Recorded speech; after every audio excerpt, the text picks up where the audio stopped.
August 1st, 2026. Well, we're into another month now. Well, I'm going to discuss a few developments in the whole UAP, unidentified anomalous phenomena subject on this one, and I might have a couple of comments about the Ukraine thing at the end, but most of this is going to be about the UAP subject. First of all, apparently a development on the part of the administration, Trump administration, is they've created something new, which is going to be, I guess, the way you report these things. You can go to Arrow, of course, or there's a new thing that's coming out, which I don't think has really been established yet, but they're working on putting it together. I think they built a website so far, at least, and it's called Pursue, which is, let me get this right, stands for Presidential Unsealing and Reporting System for UAP Encounters. Somebody had to work a while to come up with that one, right? But at any rate, this will be a site that I guess will address this subject going forward. Right now, I think that war.gov/UFO is where you can generally get all the things that have been released so far. And nothing new came out on Friday. So that's, but this Pursue thing is going to be, I guess, another area where people can report things. And the president has set out some kind of it's not an executive order. It's at any rate, what's the word he used? But the point is, he's going to allow people, it's going to free people from their non-disclosure agreements insofar as they report information either to Arrow, which I think may have already been the case, I don't know, and definitely to this new Pursue thing when it's set up. And so it looks like that's going to be the new track, and that should allow people to come forward to some degree, at least from the point of view of legal restrictions or any financial thing directly.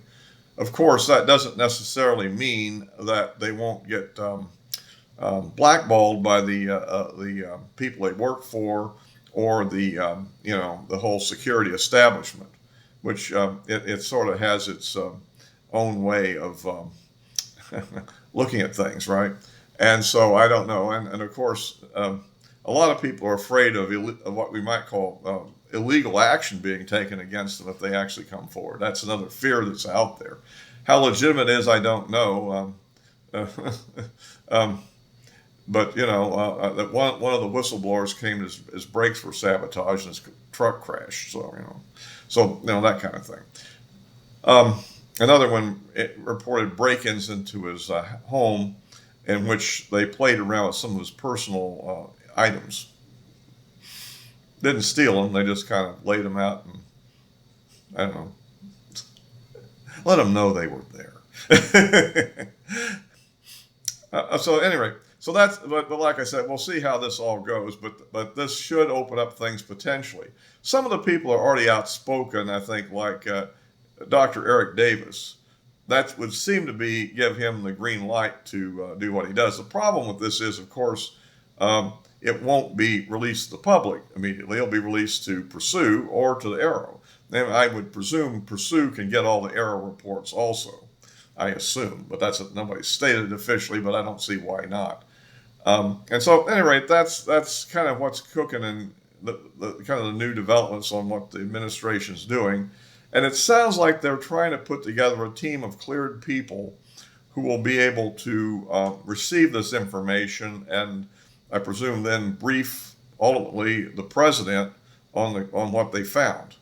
Because remember, what we don't know is exactly how much the president knows. Because, and we don't also, another question is how much he believes in what he's been told. That's another question, too. Because, when you're dealing with somebody who's a common sense guy, a businessman like President Trump, or even an ordinary politician who's not into this subject, this stuff kind of sounds weird, I have a lot of trouble when I'm on the space show talking about this. I did a show on it where I went through what had been released, I think, in the third tranche. Some of the ones I thought were pretty good, and I think only one other person and the host were there, and all the other people kind of ditched it. So, man, So yeah, on that one I just did on that. So maybe they're just not that in. I don't know if they really believe it yet. I mean, they're going to have to see the saucer in the bodies before they're really going to believe it. And then they're going to go through a little cognitive dissonance on that. So, you know, but so that's that. If you like these videos, please give me a like, subscribe, click the bell for notifications, and you can follow me on Rumble as well. So yeah, that's coming up now. Another issue which I kind of tag this all to is another thing's going up. Apparently, there's some discussion of who may head up Pursue, and this led to an interview on News Nation, with Ross Coldhart and a guy who generally goes by the name or is known as UAP Gurb. I often just refer to him as Gurb, but anyway, he's a guy who makes a lot of videos about the UAP subject and claims he really kind of knows how the whole system works and everything. And well, anyhow, he seems to have a strong opposition to Lou Elizondo becoming the key focal person in this new Pursue organization. I guess that's what I'm inferring from what was in this hour-long interview. And of course, this has led some other people to spin into it, stating their opinions about it. And it seems like that this is being turned into a way of trying to pit Lou Elizondo versus David Grush. And I don't know that they're in any way opposed to each other, actually.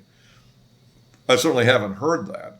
If they're both just looking for the job, okay, that's understandable. I mean, if two people are candidates for a job, maybe a higher paying job, maybe one with good benefits for that matter.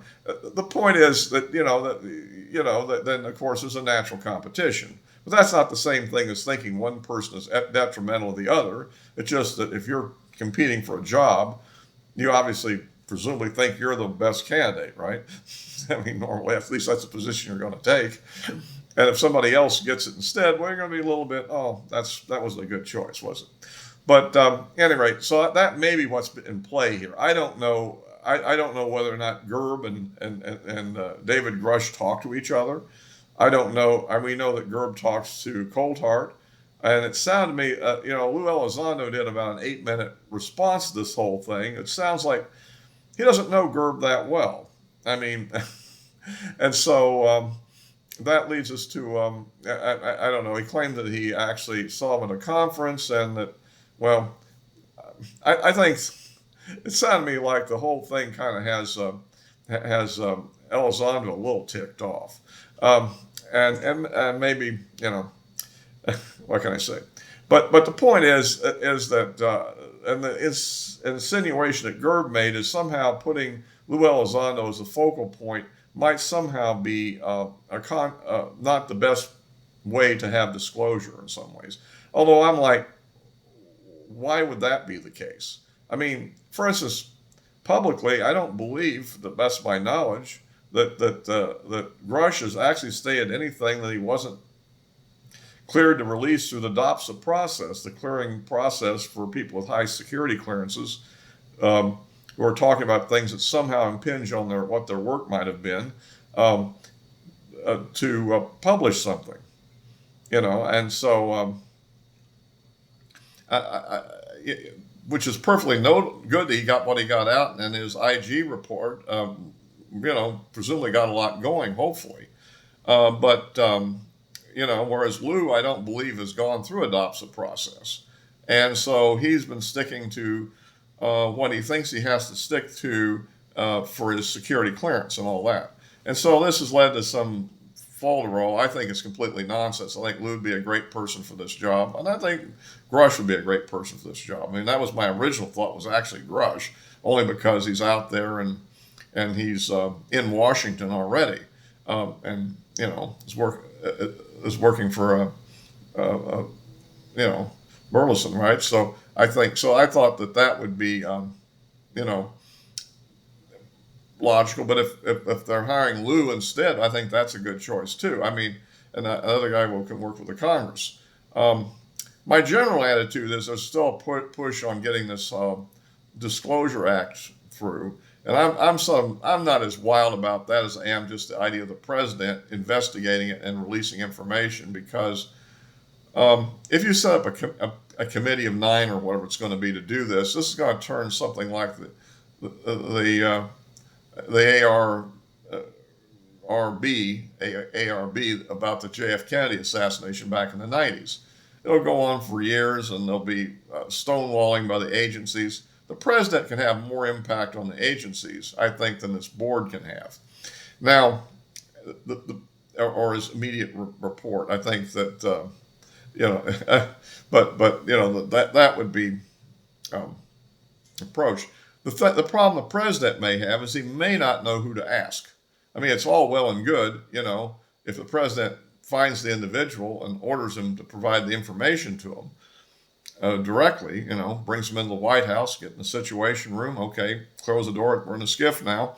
What are you doing with the UAP subject, right? That is certainly, persuasive. But if he doesn't know who this individual is, and if he calls up Secretary Hegseth and says, well, who's got the UAPs? And he says, I don't know. Nobody told me about this. You see what I'm getting at? There's nobody that probably literally has that on their job description officially. If you just look through the open unclassified records, right? It's buried under some kind of undisclosed, USAP as they call them. So, and he doesn't know every USAP there is. I mean, how could any human being know all that, right? I mean, and so the result is he's too busy with the war in Iran and all that kind of stuff to get in too deep into. So my point is, you need to have somebody that knows that. Well, Grush knows this, and it doesn't seem to me that and Lou Elizondo may know more than we thinks he knows. And certainly he's familiar with dealing with that community more, I think, in terms of the deeply classified world. So at any rate, why not accumulate all the information? I mean, after all, Marco Rubio, when he was in the Senate, presumably received this IG report that Grush filed. It's classified and he can't reveal publicly, right? Why not get that report and get those 40 names that he has supposedly, and let's start contacting these people and saying, okay, I mean, this report presumably knows something about what they know, and start, it's just like a detective work, right? You go through them one by one, and in a secure environment with the authority of the president behind you, and I think they start talking, or else you start taking some actions about their career that they wouldn't want to have happen. You see what I mean? So in other words, quit relying on people coming forward. Yeah, take advantage of everybody who does, by all means, but let's go out and find them and pull them in. And I think with that approach, and why not have conversations with those top 5 defense contractor leaders, and also, their security operation. And I think by this approach, and then there's all these Gurb goes through all these acronyms, all these different organizations, the MITRE Corporation, and all that stuff. You see what I'm saying? It's a big difference when some congressional committee is doing it and something else when the president himself is doing it actively. I don't mean he personally has to be there. I think his direct report or somebody designated by him in the National Security Council is sufficient to do it. And another thing, shake the trees in the National Security Council. If they really have the Immaculate Constellation program, if somebody in that council is receiving it, find out who in the heck is receiving it. I mean, once you get on their case enough, I think for the presidential level, you can, if you do it aggressively enough and smartly enough, you can break it down. You can't just sit there and say one guy out and say, go find the UFO stuff. You have to have some idea where to look. Well, I don't want to go and make this too long, but I'm just saying that I don't think we should be pitting Lou Elizondo versus David Grush here. I think they've both done a lot for review, and I don't know what got into Gurb here. I mean, I've seen some of his videos. He does an excellent job of putting together very nice videos, much better than my videos, I would agree, as far as production quality.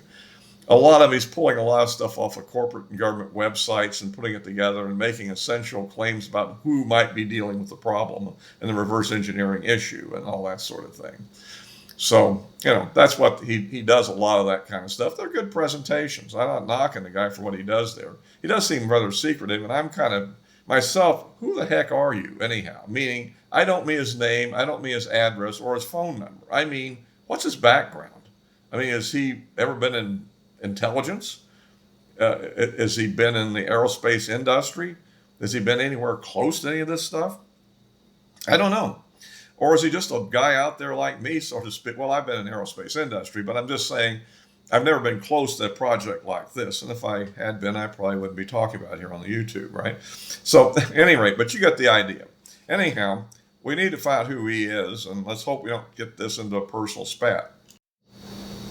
So at any rate, and one thing I also point out about this thing, if anybody wants to try to pit Grush versus Elizondo, if it wasn't for Elizondo, there wouldn't be a Grush. Now, what I mean by that is, like what I'm saying, Elizondo's effort, which led to the 2017, article in the New York Times, which then led to congressional hearings, and led to the UAP task force, which preceded things like Arrow, right? Let's just point that out.